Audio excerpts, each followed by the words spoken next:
You've done everything right. The vision board is gorgeous. The affirmations are on loop. You've scripted your dream life down to the last detail, and you let yourself feel every bit of it. You followed the advice from every teacher you could find, and still nothing. The bank balance hasn't moved. The person you pictured hasn't shown up. The life you keep reaching for still feels like it belongs to someone else. And if you're honest, there's a voice inside your head starting to wonder if maybe you're the problem. Maybe you're just not one of the lucky ones. I want to talk about that today because the reason your manifestations stall probably has nothing to do with your vision board. Here's what I've learned. There's a quiet tug of war going on inside of you. Part of you is steering towards something new, and part of you is still driving to an old set of directions. Let me show you what the older part is, how to spot it, and how to bring it over to your side. Picture your mind in two parts. There's a part you're aware of right now, the part reading the road signs and choosing the destination. That's you in the driver's seat.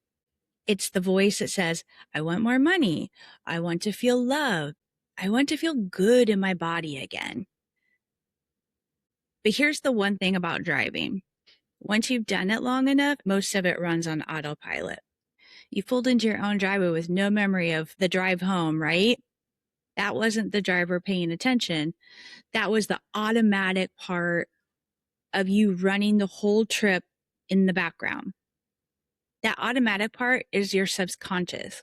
And far more than any of us realize, most of our day is run by it. The beliefs that you absorbed long ago, you might not even remember where they come from. Its whole job is to keep you safe. But safe to this part of you doesn't mean happy, and it doesn't mean abundant. Safe means familiar. So there you are in the driver's seat saying, new destination, somewhere I've never been. And the autopilot pulls up the old map, the one built from everything you've lived before you knew any better. And it says, I don't have a route to that address. That's not where we go. And it quietly steers you back toward the roads you've driven 1,000 times before. Think about where that old map came from. If you grew up hearing money doesn't grow on trees, your programming filed away that money is scarce and it's hard to hold on to. If you've had your heart broken badly enough, it may have filed away that love isn't safe. So when you announce, I'm a magnet for money and love, that old programming checks it against the map, finds a conflict, and hits the brake. Not out of cruelty, out of loyalty. It thinks it's protecting you. It's an old protection running a route you've outgrown. And until that part of you is on board with the new destination, you can visualize all day and still end up parked in the same driveway. Let me tell you where I've lived this myself. For as long as I can remember, I've felt like the way my life has played out, the lessons that I've learned along the way were meant to be shared to help others. And people around me kept saying the same thing. They were saying that even though I love to write, the real connection would come through my personality and my authenticity, that I was the brand. I heard it. I felt it. I said, yes, that's where I want to go.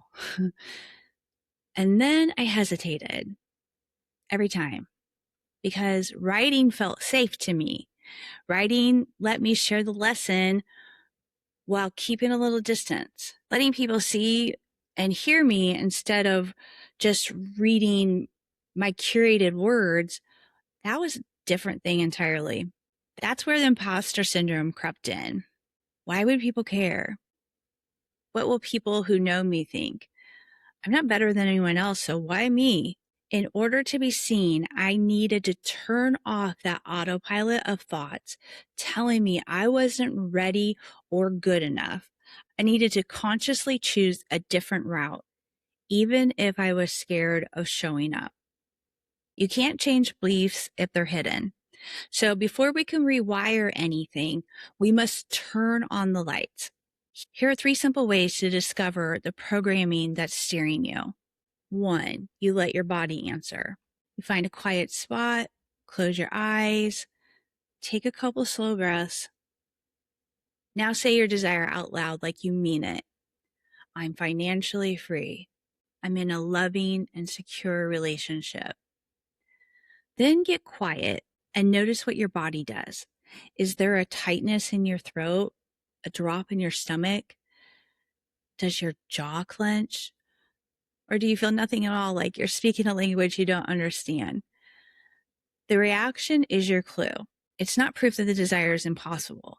It's a gauge on the dashboard pointing straight at your conflict. 2, listen for the echo. Take an affirmation you say all the time. Let's use I'm worthy of good things. Say it out loud, then listen for the very first thought that fires back. Be honest, don't clean it up. Did a little voice snap back, yeah, right, or not after everything you did? That first response, the one that you didn't choose, is the belief that's sitting underneath the affirmation. Most people try to shout over that voice with more affirmations, and that rarely works. The point isn't to drown it out. It's to hear it clearly because it's telling you exactly which program needs updating. 3, climb the why ladder. Grab paper, write your desire at the top. Say, I want to manifest $100,000. Then ask why and answer it honestly. Because I want to feel secure. Why do you want to feel secure? Because I want to quit the job that's burning me out. Why?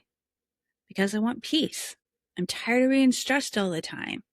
Why does peace feel so out of reach? Because deep down, I always feel like I'm in survival mode and I never get to rest. Well, why don't you get to rest? Because I was taught you have to be struggling to be a good person.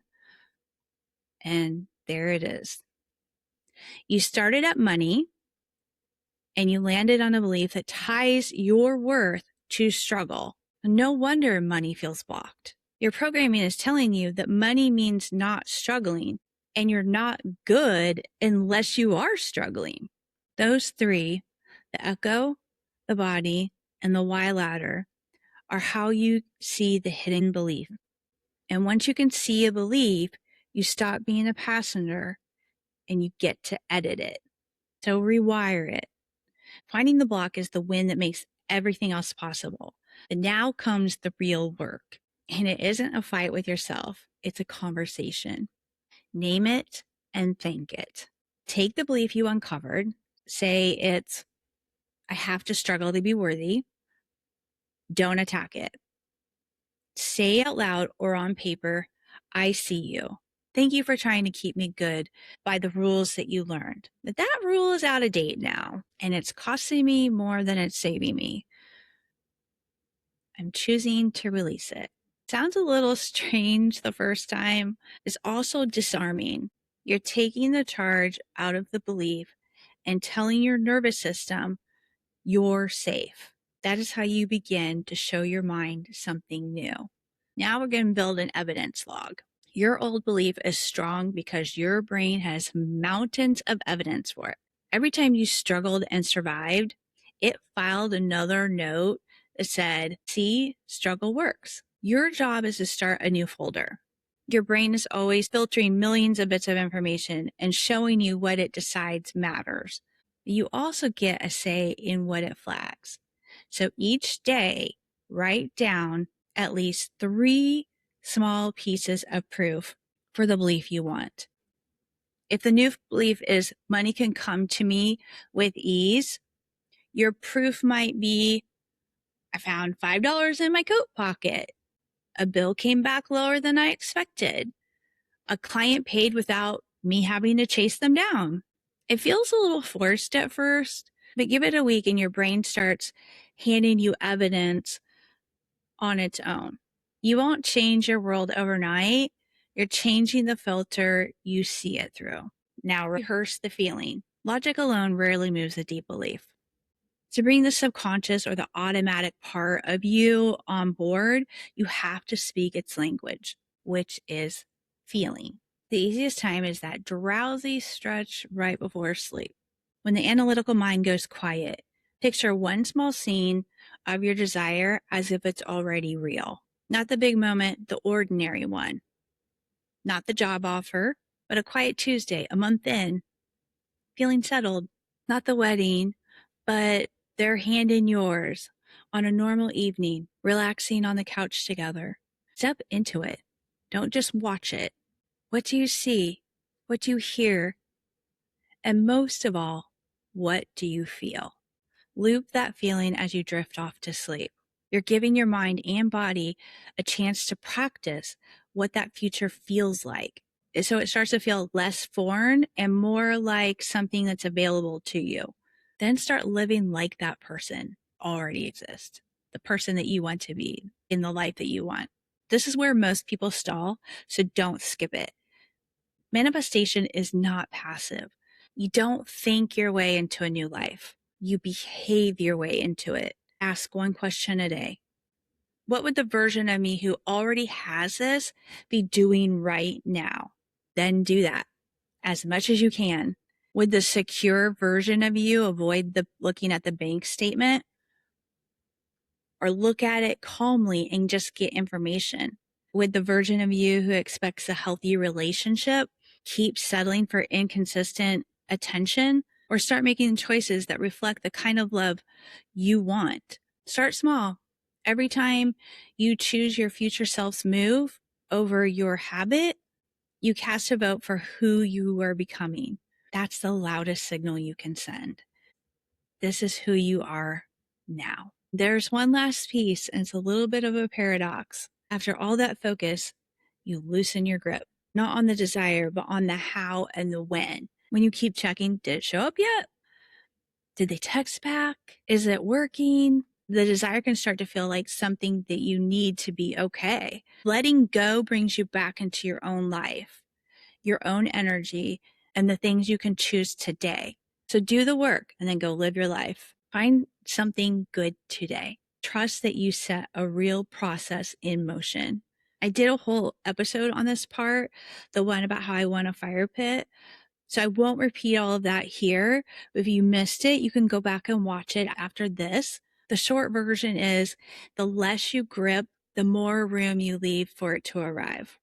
If you've been feeling stalled, it isn't a reflection on your worth.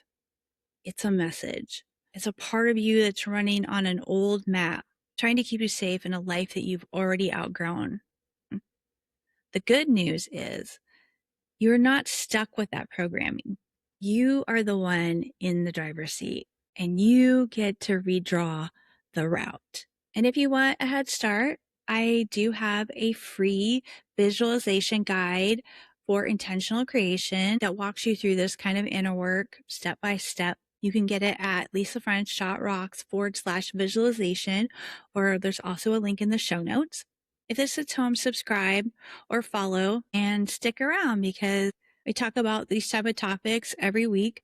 It'll also help others find this episode. One last thing, leave a comment and name one old belief you're ready to release. Saying it out loud is the first move. Thank you so much for spending this time with me today. I appreciate you. Until next time, remember, you are always in the driver's seat of your own life.